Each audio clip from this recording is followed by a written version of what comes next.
அனைவருக்கும் வணக்கம். இன்றைய ராசி பலனை தெரிந்து கொள்ள அனைவரும் ஆர்வமாக இருப்பீர்கள். எனவே நான் உங்களுக்காக ராசி பலனை சொல்ல ஆர்வமாக வந்துவிட்டேன். மீன ராசி நேயர்களே, தங்களுக்கு இந்த நாள் மிகவும் மகிழ்ச்சியான நாளாக கருதப்படுகிறது. தாங்கள் என்ன நினைத்தாலும் நடந்தேறும். இந்த உலகிலேயே மிகவும் அதிர்ஷ்டசாலி என்றால் மீனராசி மட்டுமே. எனவே தாங்கள் இந்த நாளில் முக்கியமான விஷயங்களை அனைத்தையும் செய்து முடிக்குமாறு கேட்டுக்கொள்கிறேன். இதையே தான் சொல்றாரு. ஆனா தினமும் இந்த நாயை கிட்ட கத்தி கத்தி ஏன் தொண்டை போறது எனக்கு தானே தெரியும். அதான் இவர் சொல்றது நடக்க மாட்டேங்குதுன்னு தெரியுதுல்ல, பின்ன எதுக்குமா ராசி பலன் பாக்குற? சிட்டி கம்முனு சிட்டி, அவரு சொல்றது எல்லாமே நல்லதுக்காக தான் இருக்கும். எம்மா நீ ராசி பலன் பாரு, நாங்க வேண்டான்னு சொல்லல. அவரு அதை சொன்னாரு இதை சொன்னாரு, நீ அதை செய்யக்கூடாது இதை செய்யக்கூடாதுன்னு சொல்றியே, அததாம்மா என்னால தாங்க முடியல. ராசி நேயர்களே, தங்களுக்கு இந்த நாள் மிகவும் அருமையான நாளாக அமைய உள்ளது. ரிஷப ராசி நேயர்கள் அனைவருக்கும் திருமணம் இந்த நாளில் நடைபெற உள்ளது.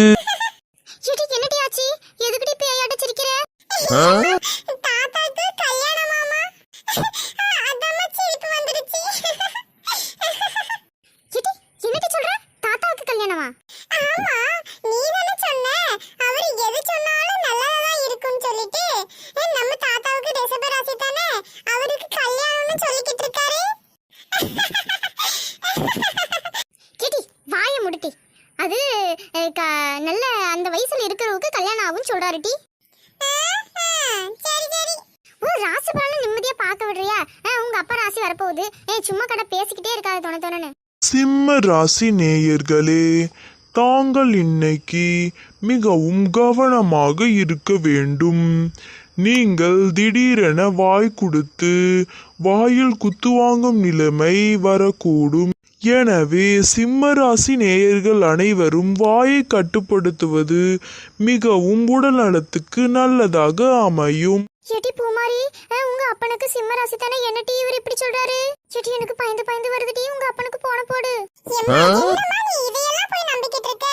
ஏட்டி அந்த மனுஷனுக்கு போன போடு டி, முன்னாடியே சொல்லி வச்சிருவோம், யார்கிட்டச்சும் வாய் கொடுத்து வம்பளத்துக்கு போறோம். உன்னை தவிர யாரும் அப்பா கிட்ட சண்டை போட மாட்டாவோ. இது சீக்கிரம் டி அந்த மனுஷனுக்கு போன போடு டி. இந்தாமா. ஹலோ ஏ மனுஷா, நீ எப்படி இருக்க? ஏட்டி கூறுகட்ட குரங்கு, ஆபீஸ்க்கு வேலைக்கு வந்துட்டு இருக்க, என்னட்டி இந்த நேரத்துல போன உனக்கு? உமே எவ்வளவு அக்கறையோட போன் போட்டிருக்க, என்னையா கேள்வி கேக்குற? உனக்கெல்லாம் போன் போட்ட பத்தி என்ன சொல்லணும்? ஏட்டி நான் பயங்கர டென்ஷன்ல இருக்க, மரியாதை போன வச்சிரு சொல்லிட்டேன். ஓஹோ அவ்வளவு தூரம் போயிருச்சா? நீ வீட்டுக்கு வா, உனக்கு இருக்கு. இங்க வார பத்திரகாளி, நான் ஆபீஸ்க்கு வந்திருக்கேன், இங்கெல்லாம் சும்மா போன் பேசிட்டு இருக்க முடியாது சொல்லிட்டேன். எதுவா இருந்தாலும் வீட்டுக்கு வந்து பேசிக்கிறேன். எவ்வளவு அக்கறையோட போன் போட்டிருக்க, இப்படி நாய் மாதிரி எரிஞ்சு விழுறீரு. சாயங்காலம் வீட்டுக்கு வருவீர்ல, பாத்துக்கிறேன் வாங்க. இந்த கூறுகட்டு மனசுக்கு போன் போட்டது தப்பா போச்சு, இதுக்கு வரட்டும் வீட்டுக்கு இருக்கு அவனுக்கு. ராசி பலன்ல சொல்றது